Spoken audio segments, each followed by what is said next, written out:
દક્ષિણ ગુજરાતમાં છેલ્લા કેટલાક દિવસોથી પડી રહેલા ભારે વરસાદને કારણે ખેડૂતોમાં ચિંતાનું વાતાવરણ સર્જાયું છે। સતત વરસાદથી અનેક વિસ્તારોના ખેતરોમાં પાણી ભરાઈ જતા કપાસ અને તુવેર જેવા મુખ્ય પાકને ભારે નુકસાન થવાની ભીતિ વ્યક્ત કરવામાં આવી છે।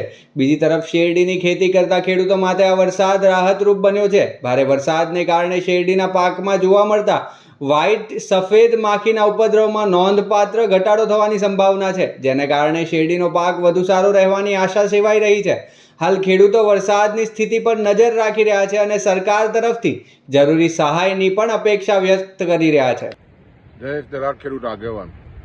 આજે સમગ્ર દક્ષિણ ગુજરાતમાં ભારે વરસાદ થયો છે અને કારણે ખેતી પાકોને ભારે નુકસાન થયું છે। ખાસ કરીને કપાસ અને તુવેરના પાકને ભારે નુકસાન થયું છે। વધારે વરસાદને કારણે કપાસમાં ખૂબ જ વધારે પ્રમાણમાં પાણી ભરાયું છે, એટલે મૂળ સડી જવાનો પ્રોબ્લેમ થઈ રહ્યો છે।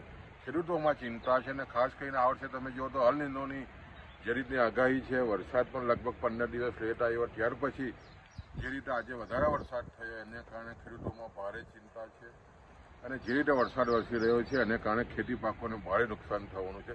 સાથે સાથે શેરડીમાં જે રીતે વ્હાઇટ ફ્લાયનું પૂરું આક્રમણ હતું, ભારે વરસાદને કારણે સફેદ માખીનો ઉપદ્રવ ખૂબ જ ઘટી જશે, એને કારણે શેરડીનો પાક ખૂબ જ સારો આવશે એવી આશા રાખી રહ્યા છે।